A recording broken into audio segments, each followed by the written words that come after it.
kaum muslimin, para jamaah sekalian, mari kita lanjutkan kembali lanjutan dari Kitabul Hajj. Bismillahirrahmanirrahim. Wa arkanul hajji khamsatun, al-ikhramu wan niyatu wal wuqufu bi Arafah. Arkanul haji, rukun-rukun haji, khamsatun, ada 5. Dalam pelaksanaan ibadah haji ada yang disebut rukun, ada yang disebut wajib. Tapi kalau di puasa, wajib dengan rukun itu sama. Wajib, fardu, rukun itu sama. Di sholat, wajib, rukun, fardu sama. Tapi kalau untuk haji, beda antara wajib dan rukun. Kalau beda, di mana perbedaannya? Perbedaannya di ibadah haji, kalau yang wajib ditinggalkan, hajinya tetap sah, tapi orang tersebut kena denda atau kena hutang, bayar hutang. Contohnya apa? Yang wajib haji seperti melempar jumroh, itu wajib. Kalau kepengen tidak terkena hutang, ya dititipin sama saudara, sama teman, famili, atau sama siapa saja yang dekat. Atau bisa juga menyampaikan kepada ketua rombongannya.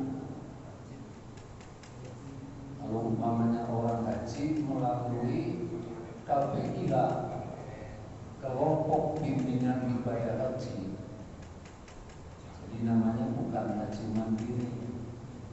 Kalau haji mandiri itu haji yang mengikuti program dari pemerintah, dalam hal ini di bawah naungan Kemenag.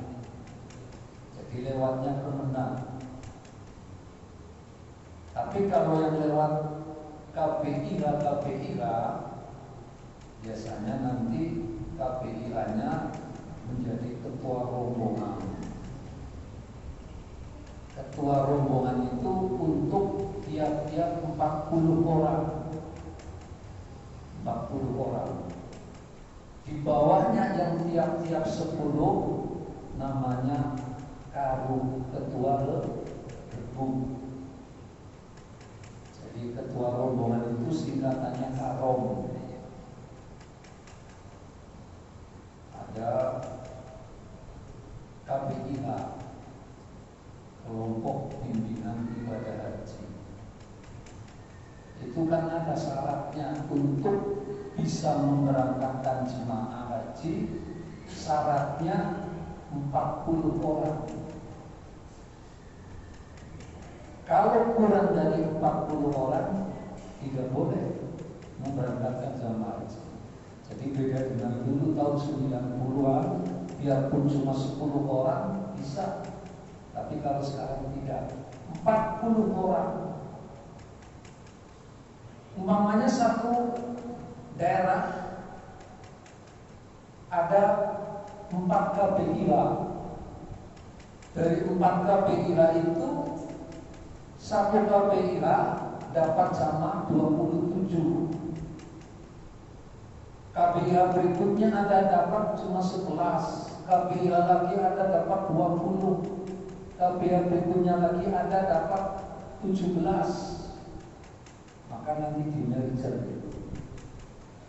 tinggal nanti kesepakatannya seperti apa. Kalau umpamanya KPIH yang merasa jamaahnya banyak, saya jamaahnya ada 30 umpamanya seperti itu, maka yang lain-lainnya itu diikutkan ke KPIH yang 30. Akhirnya karena 4 KPI ada yang 30, ada yang 20, ada yang 15. Akhirnya total semuanya ada 75. Tapi yang memimpin hanya satu orang. Kalau keempat-empatnya harus berangkat, kan berarti yang memimpin empat orang. Tapi enggak. Nah, bedanya di mana antara haji KPIA dengan mandiri? Kalau mandiri itu ya berarti sudah sesuai dengan bayar itu. Berapa bayarnya? Kemarin ada teman berangkat, tahun baru hari ini berangkat kloter 4. Itu total jadi berapa? 49 ya. Total 49.500 totalnya itu. Tapi saudara berangkat tahun ini juga dia tidak nambah. Kenapa dia tidak nambah? Karena dia sudah dinyatakan berangkat tahun 2020 dan waktu itu sudah lunas, sudah dibayar lunas. Tahu-tahu ada COVID-19, akhirnya 2 tahun ditunda tidak berangkat. Begitu tahun kemarin berangkat hanya 50%. Dia nomor urutnya itu nomor urut yang sekitar 80%, akhirnya nggak terbawa. Sedangkan sekarang ini 100% malah plus tambah berapa ribu lagi. Nah, ini tahun ini Bapak-bapak. Jadi ada perbedaan antara wajib haji dan rukun haji. Nah, rukun haji ada 5. Al-ikhramu yang pertama ikhram. Nah, jadi yang pertama itu ikhram.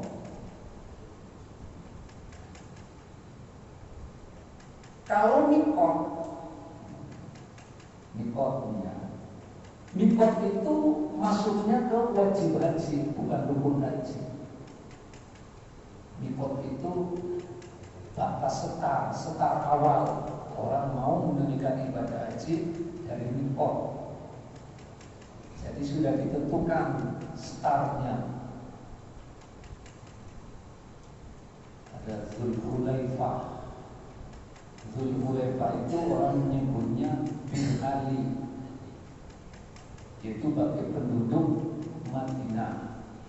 Jadi penduduk Madinah yang akan melaksanakan ibadah haji itu ngambil mikotnya dari bin Ali. Ini gelombang 1 ke Madinah dulu, di Madinah 8 hari, maka berarti dia sudah dianggap sebagai penduduk Madinah. Maka ngambil mikotnya itu dari bin Ali. Orang Irak dari Zatu Kirkin, orang Mesir dari Yalamlam. Cuma kan sekarang ini kalau naik pesawat, Yalamlamnya di bawah, pesawatnya di atas. Padahal kecepatan pesawat itu luar biasa. Maka kemudian ada fatwa baru, orang boleh ngambil mikotnya itu di Jeddah. Di Jeddah, bukan di Yalamlam. Umpamanya kru pesawat menyampaikan para jamaah haji yang mau mengambil mikot di Yalamlam, silakan untuk bersiap-siap. Nah, begitu bersiap-siap segala macam, sudah pakai kain ihram segala macam. Setelah pakai kain ihram, begitu niatnya sudah di luar Yalamlam, nggak boleh. Jadi harus persis di atasnya. Nah, ini mikot bagian. Nah, mikot itu ada dua. Ada mikot makani, mikot zamani. Mikot makani itu mikot tempat. Contohnya tadi Birali, Ratu Irtin, ya, kemudian Tan'im, yang paling dekat itu Tan'im. Lalu Jimronah, ya, kemudian termasuk Hudaybiyah. Itu namanya mikot makani. Kalau mikot zamani, mikot yang kaitannya dengan waktu, dengan masa. Nah, kalau mikot zamani untuk pelaksanaan ibadah haji itu bulannya sudah ditentukan. Al-Hajju Ashhurun Ma'lumat. Jadi nggak ada orang mau menunaikan ibadah haji berangkat sebelum bulan puasa, terus niat dulu, tidak kita. Nah, niatnya nanti mikot zamaninya yaitu pada saat sudah masuk bulan-bulan haji, yaitu terhitung dari bulan Syawal, Dzulqa'dah, Dzulhijjah, 3 bulan. Jadi kalau umpamanya ada orang Indonesia ke sana, ke Mekah, berangkatnya sebelum bulan Ramadan, maka nggak boleh niat haji, walaupun ada rencana untuk haji. Niatnya untuk apa? Niatnya untuk umroh. Kalau umroh niat zaman mikot zaman itu tidak terbatas kapan saja, sepanjang masa. Dan umroh itu sehari juga bisa berulang-ulang. Mau 2 kali boleh, 3 kali boleh umroh. Tapi kalau haji hanya setahun sekali, bulannya juga sudah ditentukan. Kalau yang namanya wukuf itu harus tanggal 9 Dzulhijjah. Tidak boleh di luar tanggal 9 Dzulhijjah. Sedangkan orang umroh itu kapan saja. Hari ini pagi tadi umroh, siangnya umroh lagi, malamnya umroh lagi. Nah, itu namanya mikot zaman.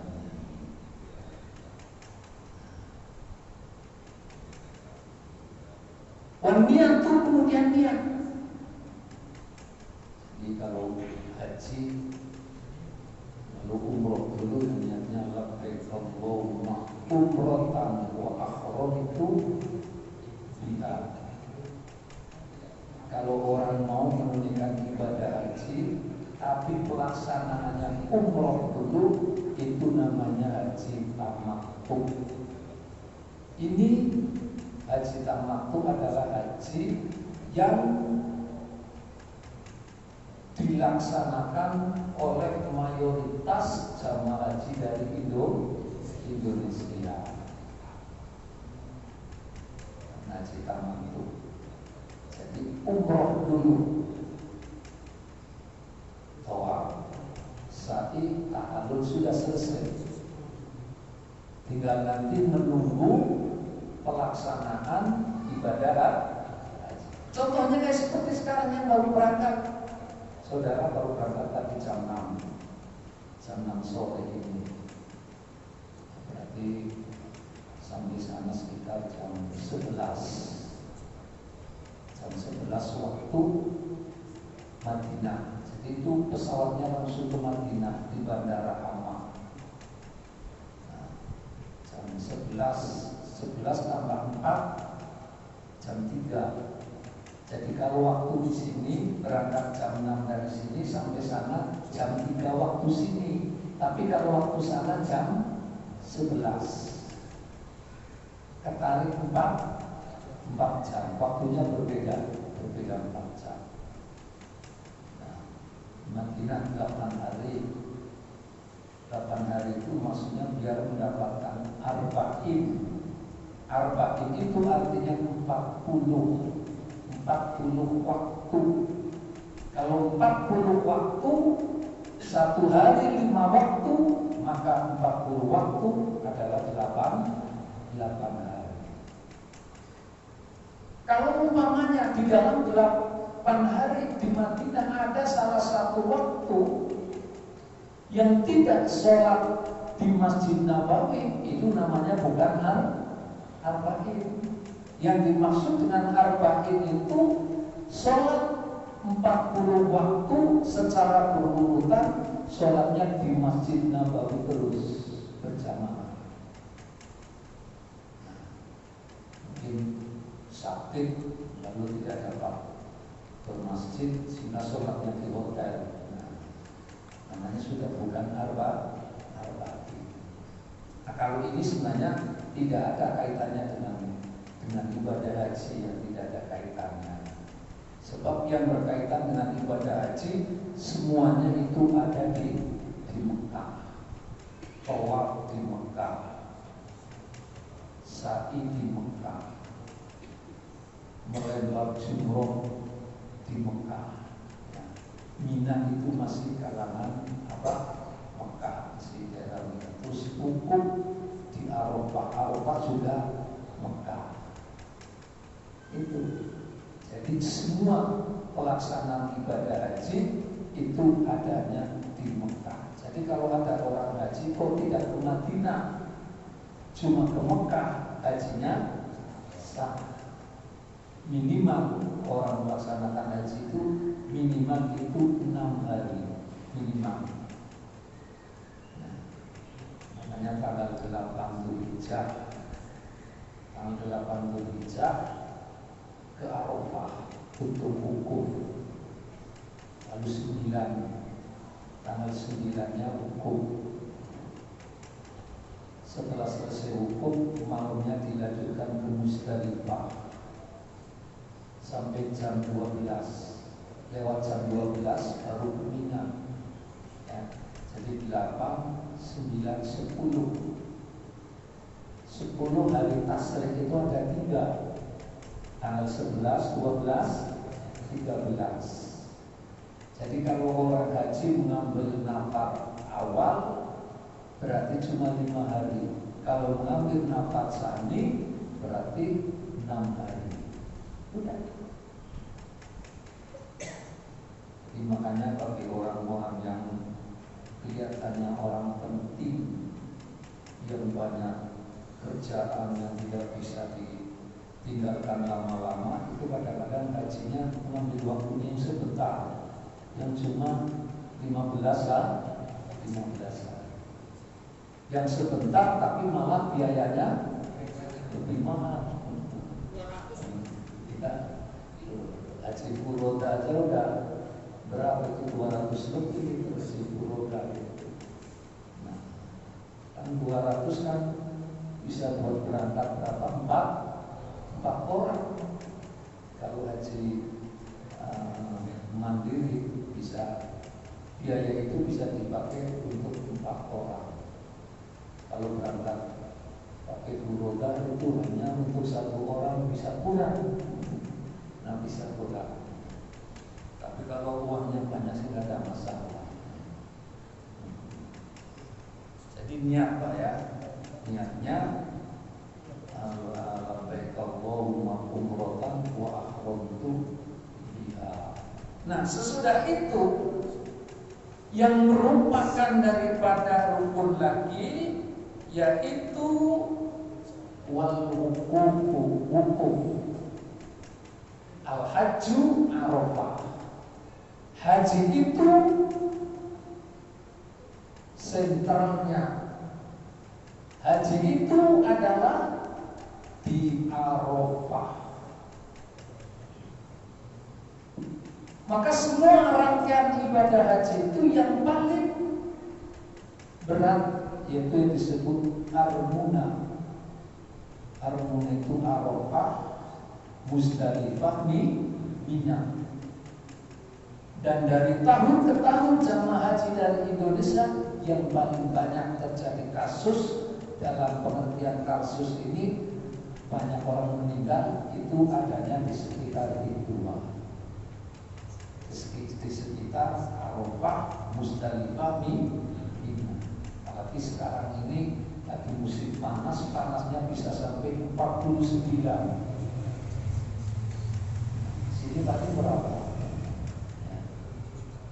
3738 saja sudah panas. Di sana itu 49, malah dulu tahun 2015 sampai 51. Saya pakai sendal jepit itu sampai pada ini nempel itu. Terus AC yang ada di tenda-tenda di Mina itu kalah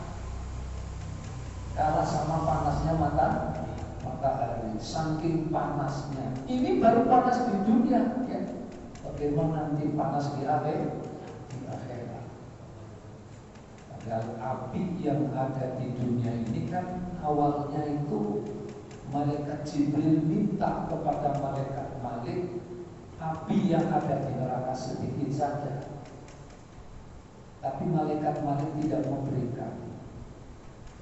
Kamu minta segitu nanti nggak ada kehidupan di dunia.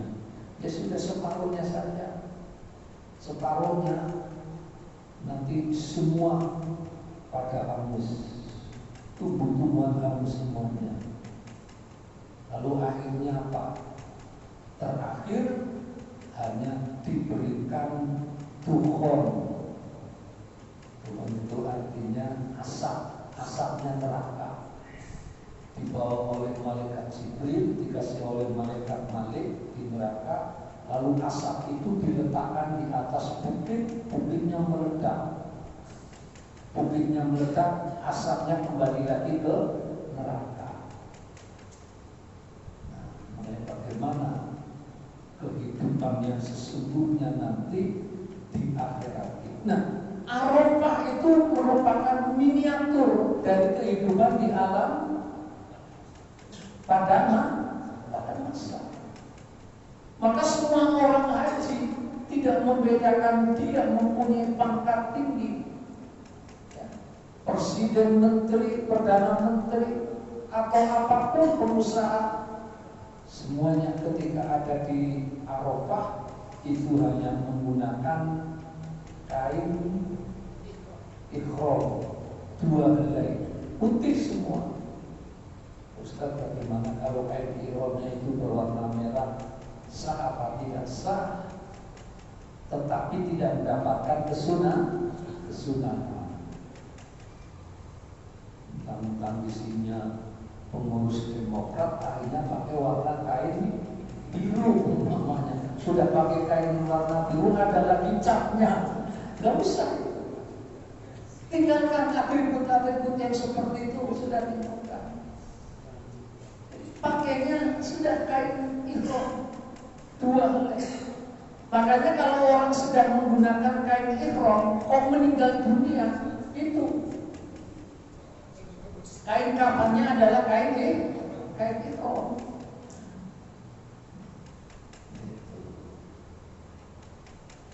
Ada banyak. Saya pernah dengar Pak, di Makassar itu zaman dulu kalau orang haji, berangkat haji dia sudah tua, itu sengaja bawa uang banyak dan katanya pengen meninggal dunia di sana.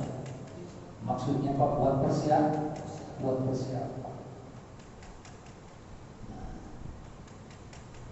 Yang lain menginginkan supaya tetap diberikan kesehatan, pulang lagi ke negaranya dalam keadaan sehat.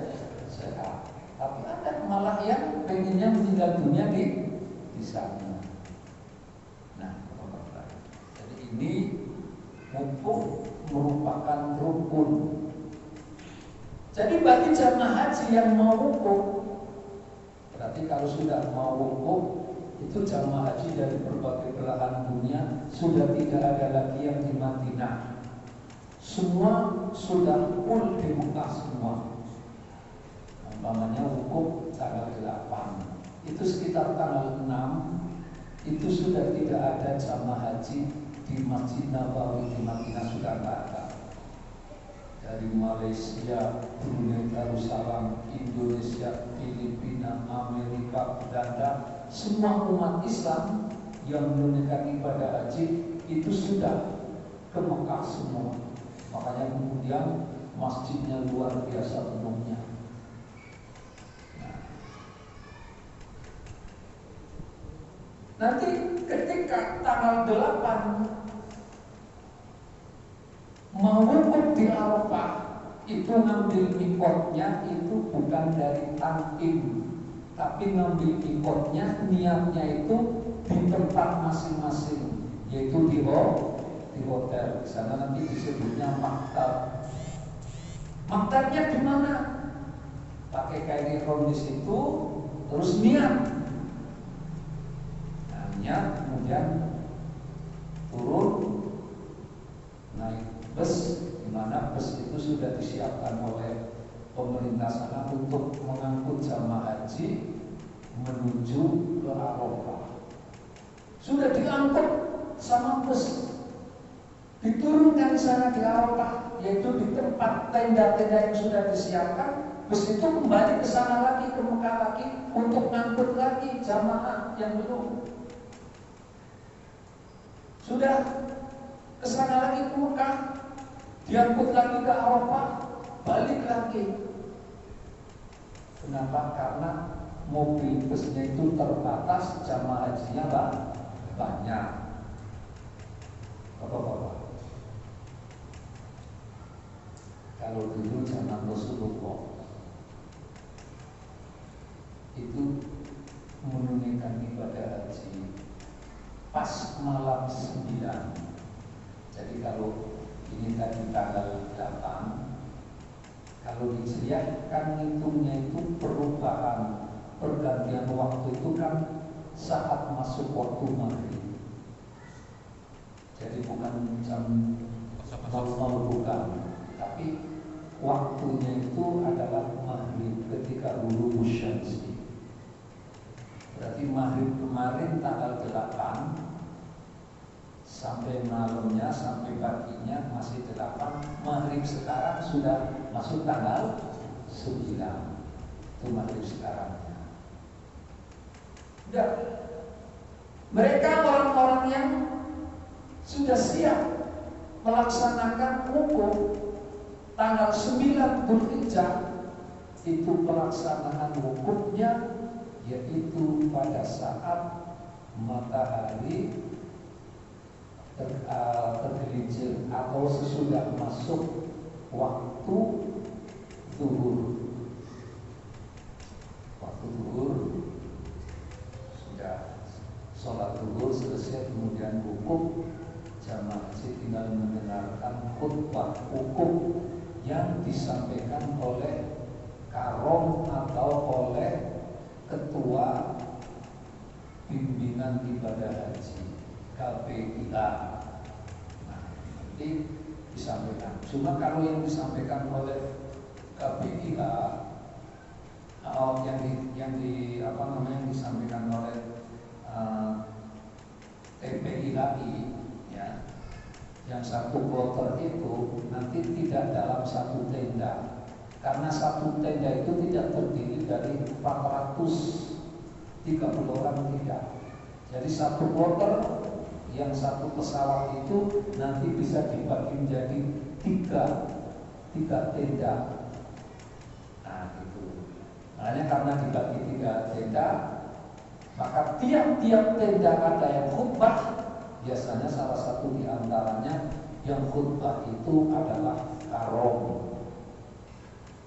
Yang karom itu umpamanya sebagai ketua kelompok pimpinan ibadah haji, Al-Mutasiriyah, Asy-Syafi'iyah, At-Thauriyah, yang punya jamaah haji itu di sana kemudian khutbah untuk wukuf. Selesai khutbah wukuf, lalu tinggal menunggu waktu. Nanti setelah masuk waktu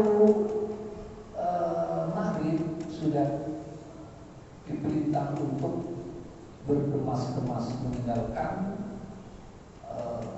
Arafah, menunggu bis di depan, yang mana bis itu akan mengangkut jamaah haji dari Arafah menuju ke Musdalifah. Sampai di Musdalifah nanti diturunin di Musdalifah, masuk tempatnya itu sudah disekat-sekat, bagian depannya sudah dikelilingi. Artinya orang itu tidak bisa sembarangan keluar, karena nanti ada kayak semacam pintu kecil-kecil, nggak disekat-sekat. Nanti begitu di situ untuk mencari batu, bahkan Rasulullah menganjurkan untuk banyak-banyak berzikir, berdoa dan berzikir. Sudah lewat dari jam 12, maka kemudian tinggal menuju ke Mina.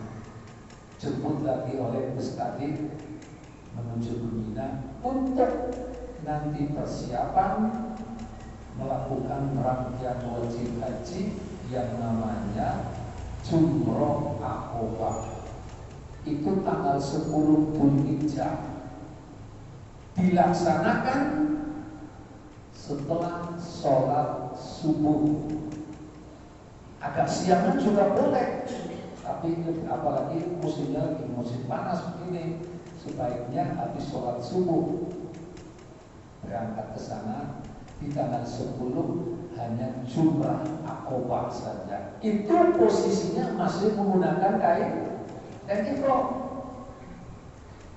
Jadi dari mulai tanggal 8 Dzulhijjah berangkat dari Makkah untuk menuju ke Arafah Wukuf itu sudah pakai kain ihram.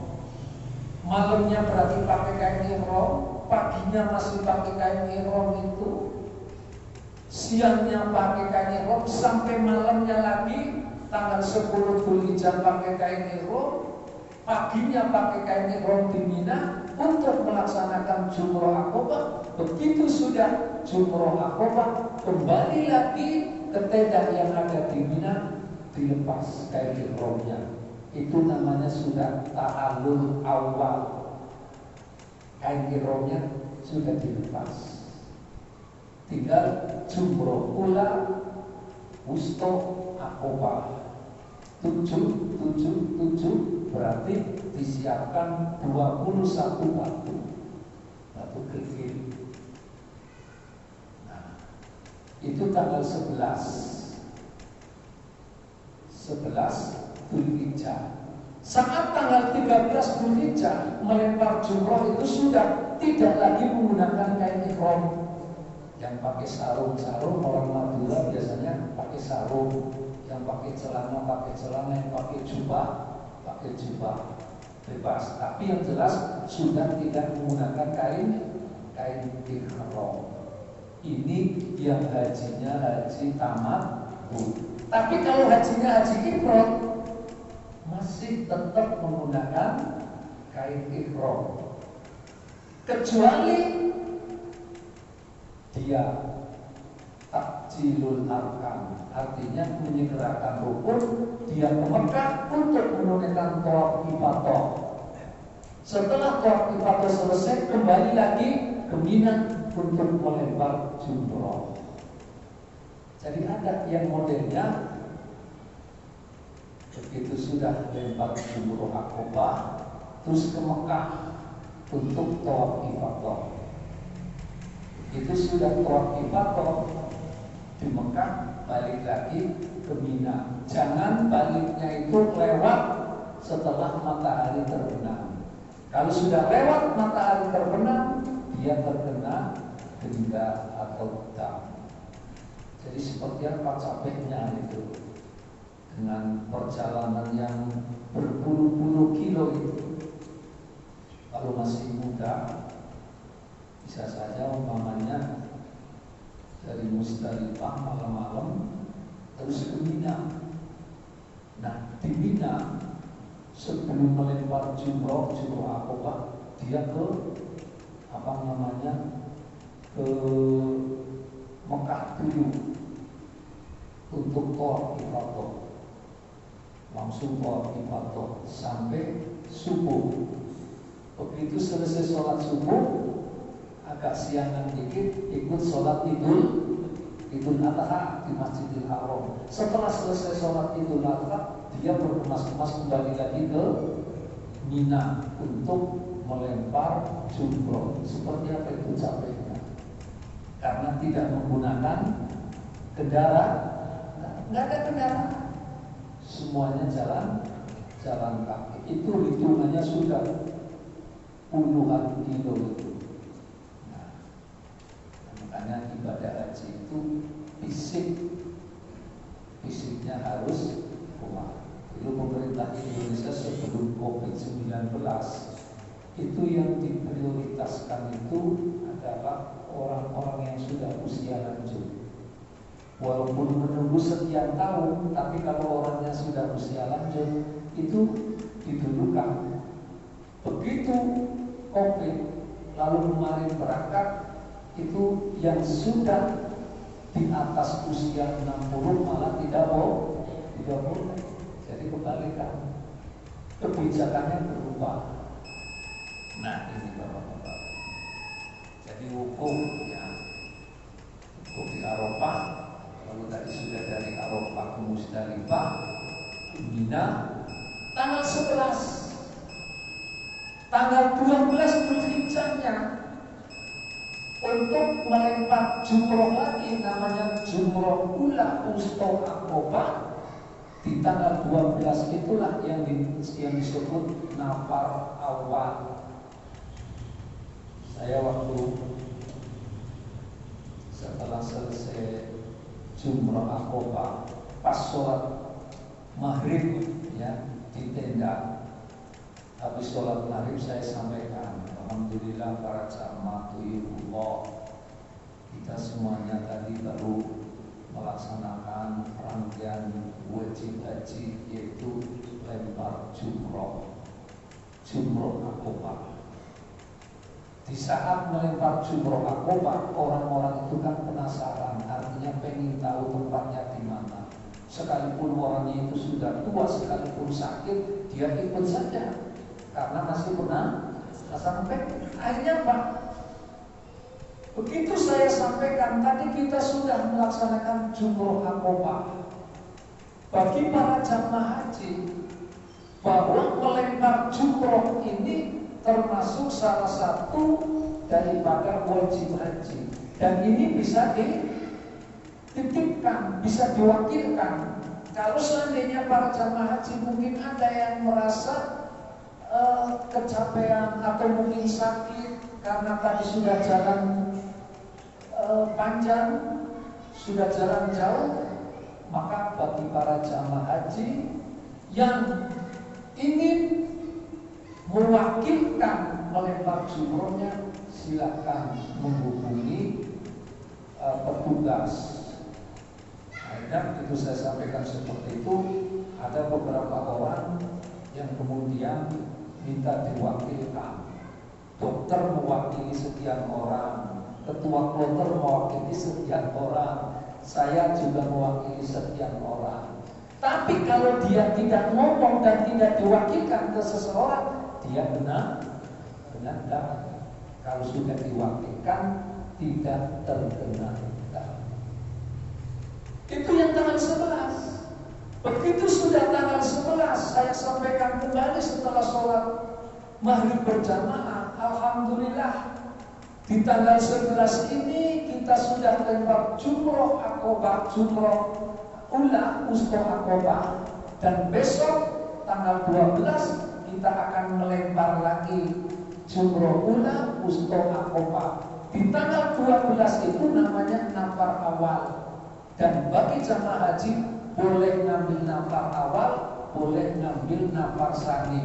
Yang mau ngambil nafar sani berarti tunggu 1 hari lagi, tanggal 13 Dzulhijjah, hari tasrik yang ketiga. Itu saya sampaikan seperti itu. Para jamaah haji rata-rata pengennya yang nafar awal. Nafar awal saja, biar besok selesai gitu. Karena Pak, di situ kondisinya sudah terasa panas sekali, sudah pengen buru-buru ke Mekah, ke hotel, ke maktab istirahat untuk persiapan melaksanakan tawaf ifadah yang merupakan rukun daripada haji. Ternyata sudah sampai di hotel pun ternyata masih banyak yang merasa kecapean, sehingga kemudian saya, dokter, dan ketua kloter itu karena merupakan tugas kewajiban kita, akhirnya saya mendorong 3 orang, dokter 3 orang, ketua kloter 3 orang, saya 3 orang. Jadi saya tawaf ifadah dulu sendiri, kemudian sorenya lalu jamaah haji yang sudah tidak sanggup lagi berjalan maka harus didorong. Jadi nggak bisa diwakilkan seperti itu. Jamaah hajinya tetap harus ikut. Nah, harus ikut. Jadi dicicil. Ya sudah, karena ada 3 orang, dicicil saja. Doakan saja mudah-mudahan sehat. Malamnya saya dorong 1 jamaah. Besoknya pagi-pagi dorong 1 lagi, sorenya dorong 1 lagi.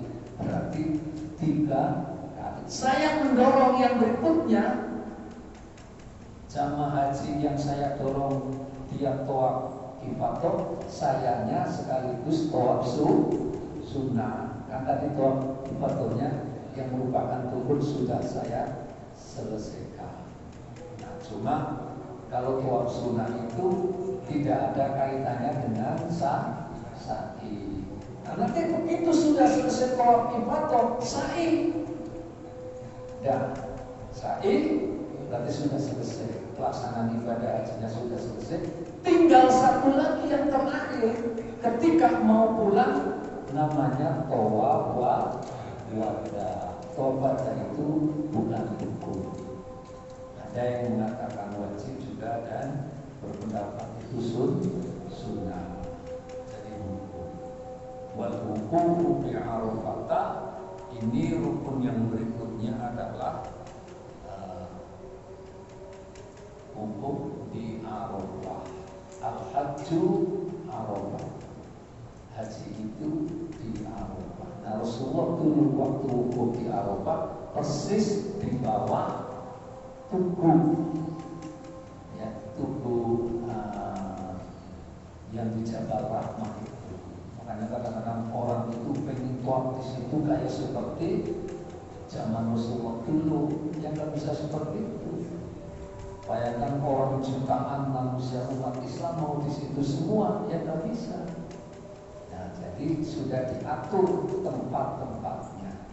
Bahkan jamaah haji yang ada di sana itu harus mengikuti komando. Untuk jamaah haji Indonesia beberapa tahun yang lalu, ketika melempar jumroh itu harus di lantai 3. Kalau sudah diarahkan ke lantai 3, kok dia tidak mau ngambil di lantai 1, alasannya dulu waktu Rasulullah melempar jumroh adanya di bawah. Itu nanti akan terjadi sesuatu yang tidak diinginkan. Itu kenapa pemerintah di sana sampai membuat 5 lantai. Itu tujuannya untuk mengantisipasi supaya jangan terjadi tabrakan. Kan dulu tahun berapa itu yang tragedi Mina, terowongan kan? Terowongan waktu itu masih 1, banyak yang meninggal dunia, bikin 2. Tahun 2015 ternyata ada lagi tragedi lagi waktu itu. Nah, karena itu maka ada perbaikan karena jamaah hajinya itu semakin banyak umat Islam jumlahnya semakin banyak. Bayangkan Indonesia saja nunggunya sampai puluhan tahun sampai belasan tahun. Berarti berapa ratus ribu itu orang yang sudah mendaftar haji. Nah, Bapak-bapak, para hadirin, para jamaah sekalian, ini yang dapat saya sampaikan pada kesempatan malam ini. Sebelum kita akhiri, mungkin ada hal-hal yang ingin ditanyakan. Silakan, Pak. Ya, silakan.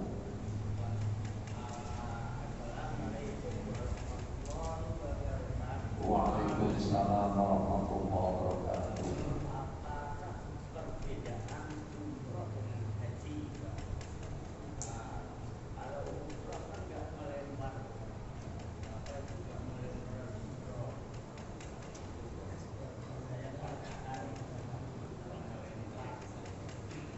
Baik, perbedaan umroh dengan haji.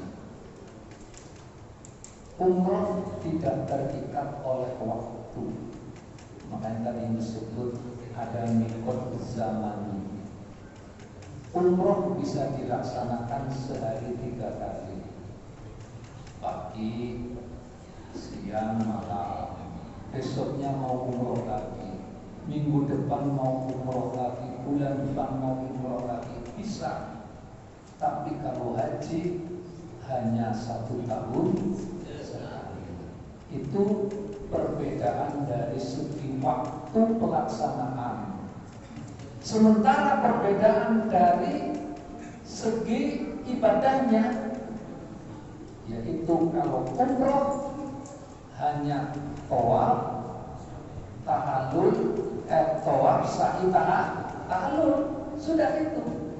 Nah sementara kalau haji, tawaf, sa'i, tahallul, ada lempar jumroh, ada wukuf di Arafah, ada mabit di Musdalifah. Karena itu lebih simpel umroh.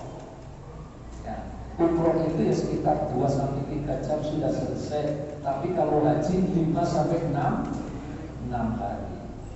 Jadi kalau haji ada melempar jumroh, ada wukuf di Arafah, ada bermalam di Musdalifah.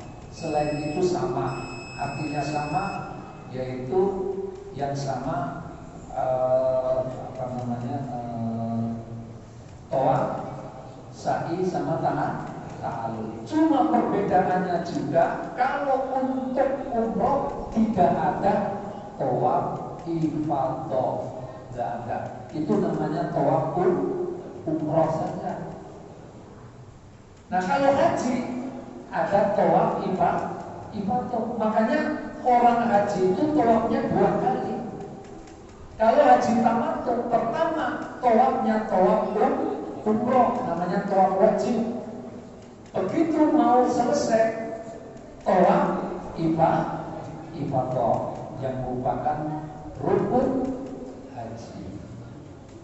Nah itu saja kalau orang-orang yang masih muda, masih sehat, itu kalau dia di gelombang pertama terus kloter awal kan sampai pelaksanaan ibadah hajinya kan masih lama waktunya itu Pak. Ya karena masih lama itu biasanya dimanfaatkan untuk umroh sunnah dengan ngambil mikot di Tan'im yang paling paling dekat, itu mikot yang terdekat. Dan mikot itu posisinya di luar Mekah semua. Tan'im dekat, tapi posisinya sudah di luar Mekah. Tidak ada yang di dalam Mekah, kecuali tadi orang yang mikot, artinya niat untuk menggunakan ibadah haji bagi orang-orang yang sudah tinggal di Mekah, yaitu dengan haji tamattu. Itu banyak. Kenapa? Lempar jumroh? Nggak ada. Umroh itu tidak melempar jumroh. Yang melempar jumroh adalah orang yang menunaikan ibadah haji.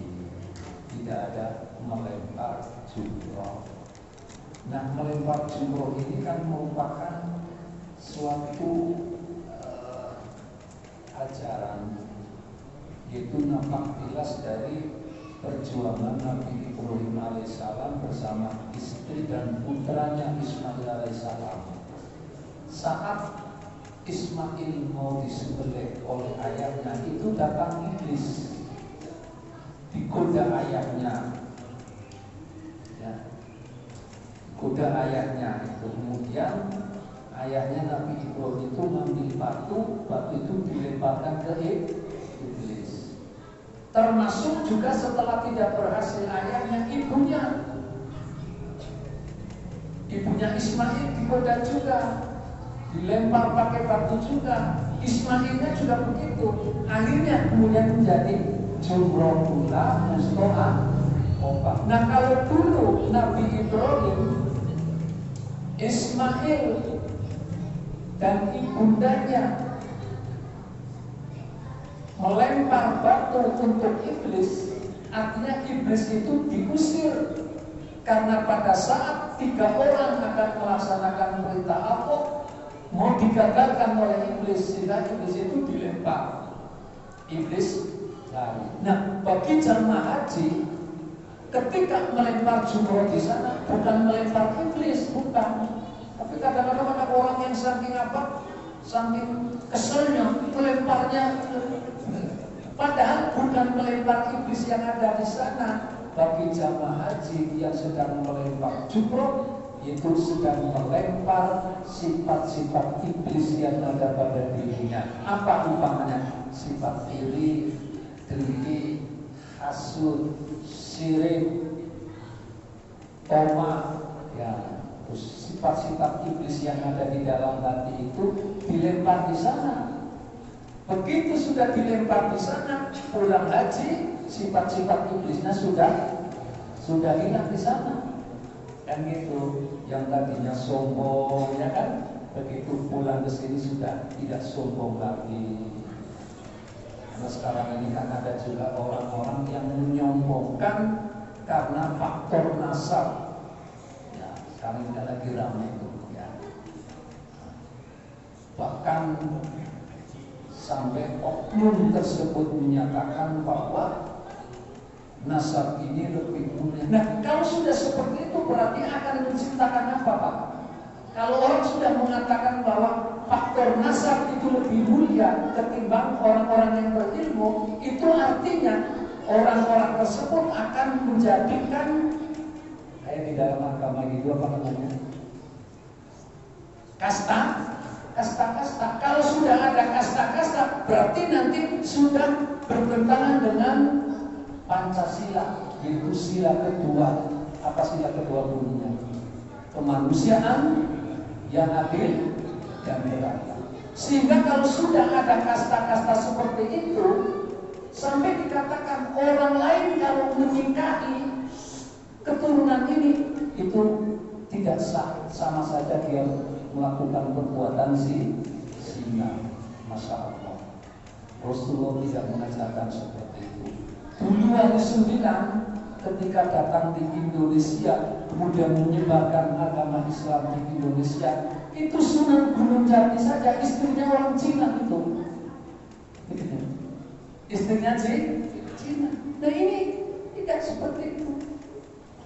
Bahkan seolah-olah dia merupakan orang yang harus dihormati. Akhirnya orang-orang Indonesia di dunia itu dijadikan budak-budak bagi mereka.